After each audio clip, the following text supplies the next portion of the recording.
Ok, bonjour, bonsoir, je ne sais pas l'heure à laquelle vous regardez cette vidéo, c'est encore et toujours Olivier Dunette en direct de MTG Arena, Magic the Gathering Arena, Magic l'Assemblée à l'arène, j'espère que vous allez bien. Je salue les nouveaux abonnés, bienvenue dans la team, vous allez passer de bons moments. Nous sommes le samedi 10 mai, il est 9h15 du soir, j'ai envie de jouer. Et j'ai envie de jouer avec mon deck Dragon et Gobelin, ça fait un moment que j'ai pas joué. Et je vais jouer... Allez, je joue en alchimie contre un joueur humain.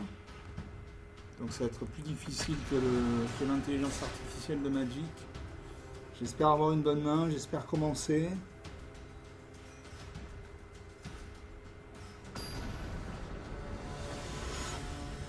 Et je joue contre Bob.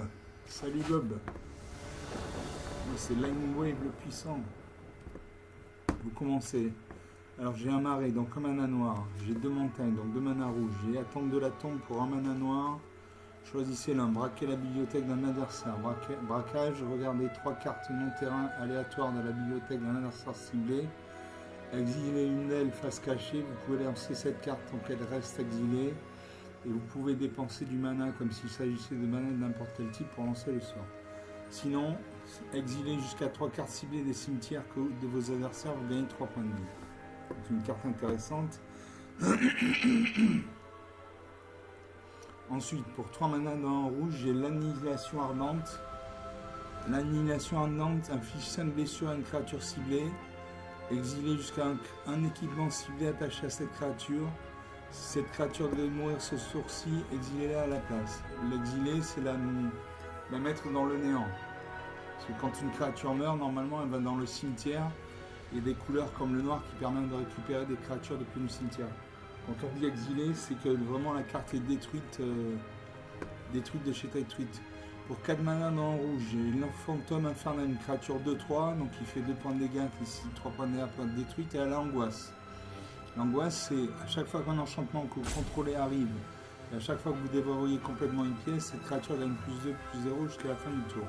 Quand cette créature meurt, elle inflige un nombre de blessures égal à sa force, à n'importe quel signe. Enfin, j'ai le tranche sang, tranche chaîne pour 4 mana dans le noir, dans le rouge, par exemple, une 5-3 portée. Allez, je garde ces cartes. Je salue mon adversaire. Et je vais jouer un marais. Comme ça, je pourrais jouer attente de la tombe. Je gagnerai 3 points de vie. Mais c'est ce que je fais d'ailleurs. J'invoque. Voilà, je gagne 3 points de vie.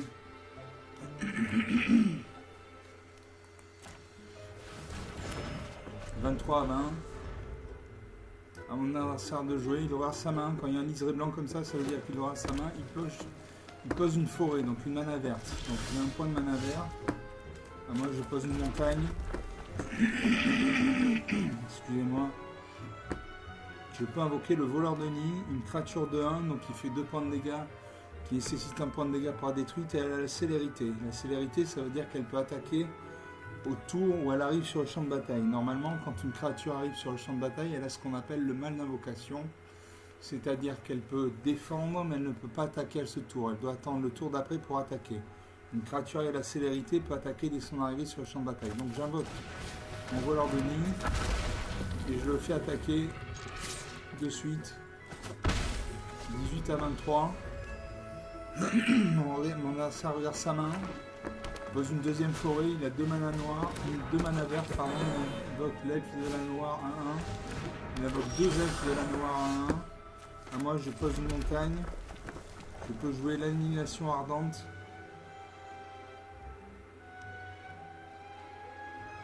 Je vais pas jouer ça.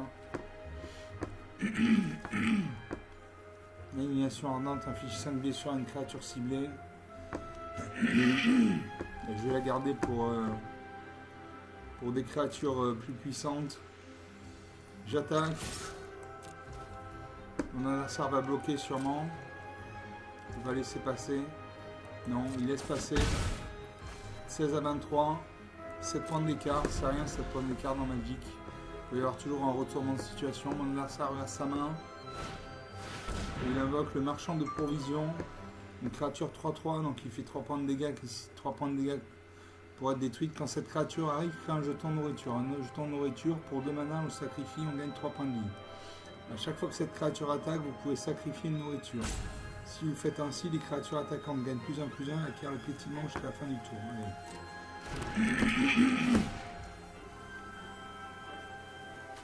Je vais jouer l'annihilation ardente. Je détruis sa créature.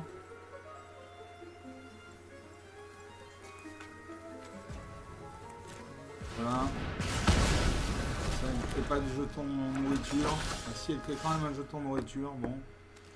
Je veux faire négociation gobelin.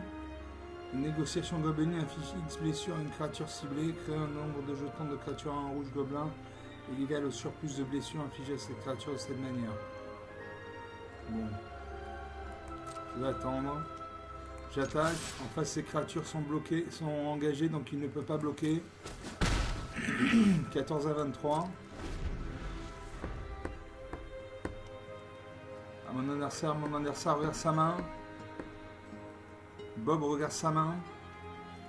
Il réfléchit.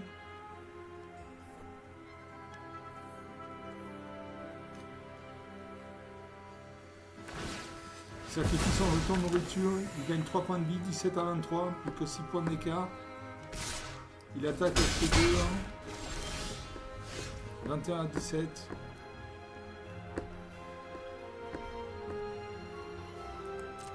Je peux continuer à attaquer. À chaque fois, on se fait 2 points de dégâts mutuellement.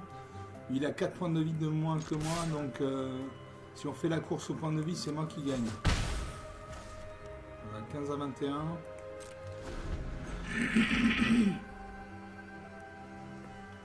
Mon adversaire de jouer, il aura sa main. Il invoque la fileuse d'âme, une 4-3 portée.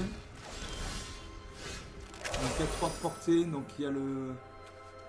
qui peut se battre contre des créatures qui ont le vol. Et à chaque fois qu'une autre créature non jeton que vous contrôlez meurt, vous pouvez révéler les cartes du dessus de votre bibliothèque jusqu'à ce que vous révéliez une carte de créature.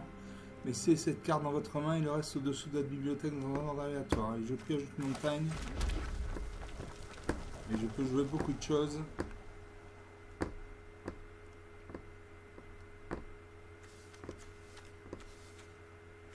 J'ai une 2-3, j'ai une 5-3. Une 5-3.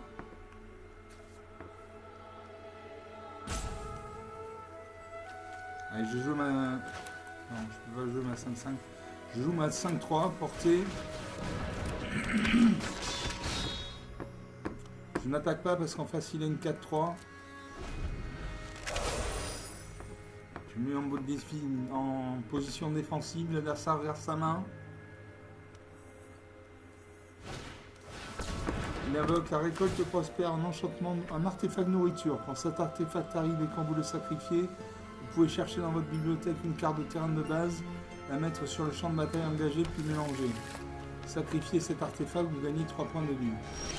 Moi je pose une montagne.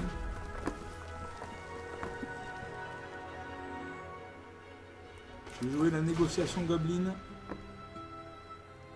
Je paye 3. Et je cible sa 4-3. Je paye. Cette 4-3 meurt. À moi, j'attaque avec mes 2 créatures. Est-ce qu'il va bloquer ma 2-1 avec sa 1? Non. 8 à 20, 12 points d'écart. Je peux toujours avoir un retournement de situation, donc ne jamais s'emballer avant la fin de la partie. Mon adversaire regarde sa main. Il réfléchit. Il doit avoir des grosses créatures ou pas assez de mana. Il sacrifie son jeton. Il gagne 3 points de vie.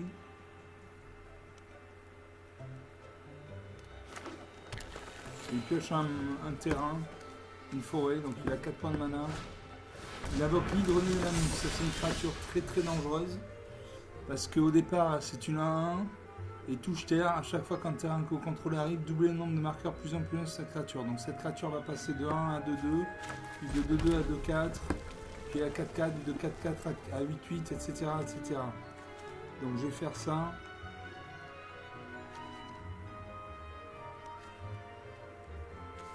Je vais invoquer mon Dracosaur Antasardos.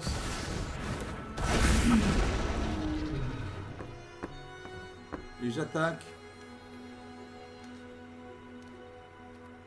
J'attaque avec tout. Mon adversaire devrait bloquer avec son... Il va pas bloquer avec son livre ermite, il a trop besoin de faire grossir sa créature. Moi, il me faut une carte du style détruisez cette créature, exilez cette créature. Et viser le ciel. La créature gagne 3-2 et à la portée. Donc c'est une 4-3. Il invoque le familier errance, une 2-2.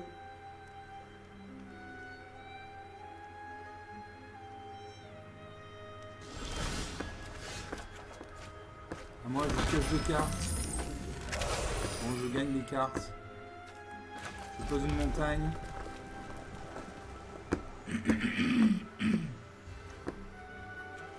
Je peux jouer Tyrox, Tyran Sordide, une 4-1.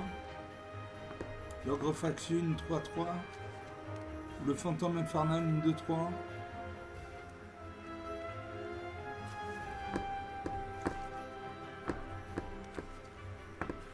Je vais sacrifier le jeton nourriture. Ah non, non, je voulais pas faire ça. Escape.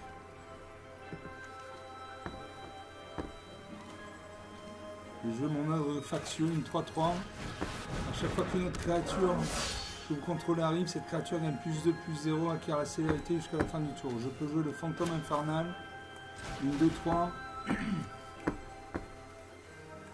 Je paye.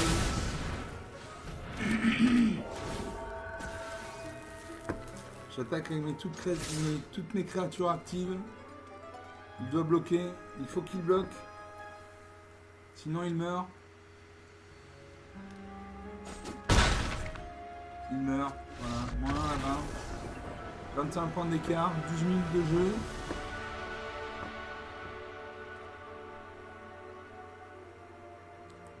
Voilà, j'avais une 5-5, une 5-3, une 4-3. On quitte le match. Je gagnais des pièces d'or et des points d'expérience. Ça c'est quand on joue contre un joueur humain. Quand on joue contre Sparky, on ne gagne aucune récompense. Voilà, j'ai 250 pièces d'or et 275 points d'expérience. J'ai 450 pièces d'or. Quand j'en aurai 1300, je pourrais obtenir un booster mythique. On va rejouer une partie. Toujours en alchimie contre un humain. Alchimie, c'est un format qui accepte les cartes qui ont au maximum. Je joue contre Rohan. Enchanté Rohan. Alchimie, donc c'est un format qui accepte des cartes qui ont au maximum 2 ans d'existence et des cartes qui n'existent que dans la version numérique du jeu. Donc l'adversaire joue en premier. J'ai 3 montagnes, donc 3 mana rouges. J'ai le dérapage incontrôlé. J'ai souffle en fusion. Le souffle en fusion inflige 4 blessures à une cible créature Planeswalker pour 2 mana en rouge. J'ai tunnelé gobelin, une 1-1, une créature ciblée de force inférieure égale à 2, une carte bloquée sur sourcil. Et l'ogre factieux pour 4 mana dans de rouge, une 3-3. À chaque fois qu'une créature contrôlée arrive, cette créature gagne +2/+0, acquiert la célérité jusqu'à la fin du tour. Allez, je garde ces cartes. Je salue mon adversaire. Bonjour Juan. Alchimiste accompli, moi c'est le puissant. Ah, il y a un dragon qui nous observe. Il a vu que j'avais des dragons dans mon jeu, peut-être que ça l'a attiré. Mon adversaire réfléchit. Il a 205 cartes dans sa bibliothèque, moi j'en ai 243. Autant dire que chaque partie est unique. Mon adversaire pose une île, une nana bleue. À moi je pose une montagne. J'ai pioché le paragon pionnier, une 2-3. Mon adversaire pose une deuxième île, il a 2 mana bleus, il peut invoquer une créature pour 2 coups de mana bleu. Non, il ne le fait pas. À moi de jouer. Je peux jouer le tunnelier gobelin, une créature 1-1. Mon adversaire pioche une carte. Il réfléchit.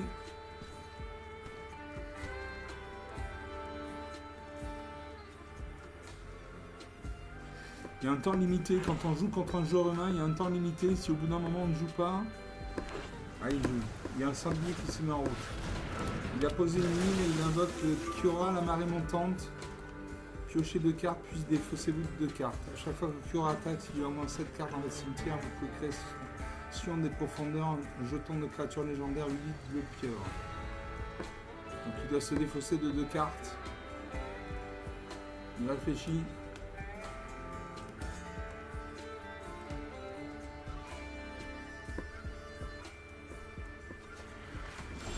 Ça y est, il s'est défaussé de 2 cartes. À moi, je pose une 3e montagne. Je peux jouer le souffle en fusion. Le souffle en fusion inflige 4 blessures à une cible créature au planeswalker. Je fais une 2-3. Allez, je joue le souffle en fusion. Et je détruis Kiora, la marée montante. Voilà.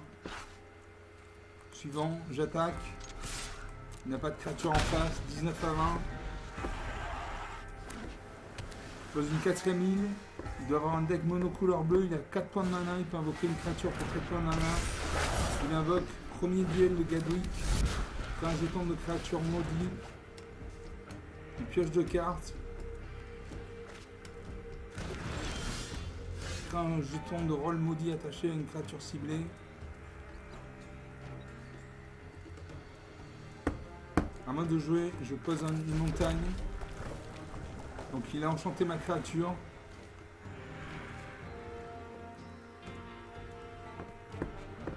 Je peux jouer le parangon pionnier, une 2-3.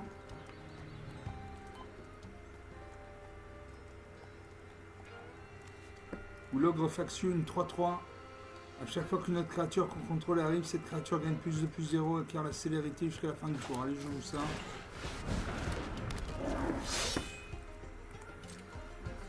J'attaque. Je fais un point de dégâts, 18 à 20.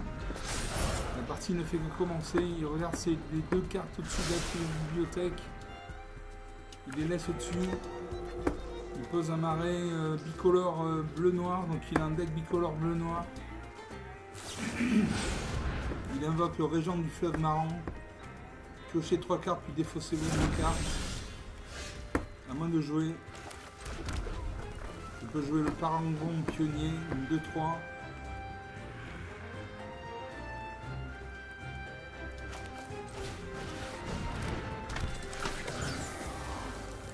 Voilà. Suivant.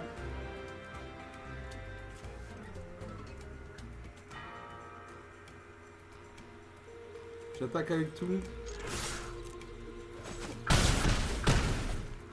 Je lui fais 8 points de dégâts. 10 à 20.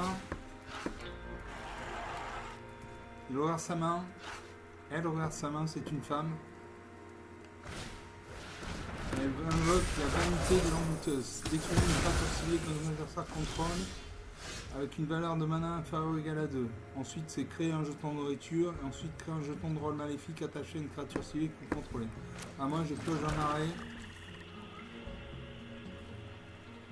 Je peux détruire une créature ciblée, mais il n'a pas de créature sur le champ de bataille. Donc, suivant. J'attaque avec tout.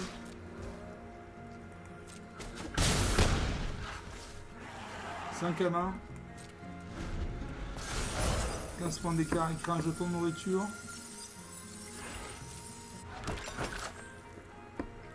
Il peut sacrifier ce jeton et gagner 3 points de vie. Il regarde sa main, il invoque le charognard épouvantail, une 2-2 vol. Et chaque fois que cette créature arrive ou attaque, piochez une carte, puis défaussez-vous d'une carte.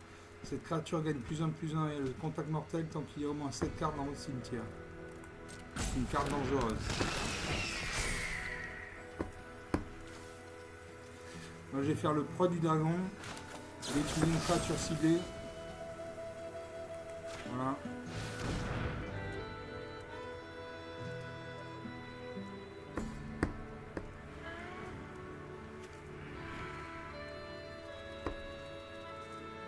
Normalement je devrais détruire sa créature.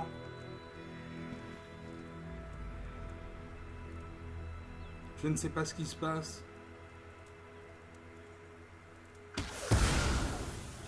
Voilà, je détruis sa créature. Ouais, il concède la partie, 20 à 5. Je vais vous laisser là parce qu'il y a Colombo qui va commencer dans un instant et moi Colombo chez moi c'est sacré. Donc j'espère que vous avez apprécié ces 2 parties, 20 minutes de jeu. Donc des parties rapides, faciles. contre un joueur humain en alchimie, donc c'était, il y avait du danger. Voilà, je vous souhaite une bonne continuation et je vous dis à bientôt. Ciao.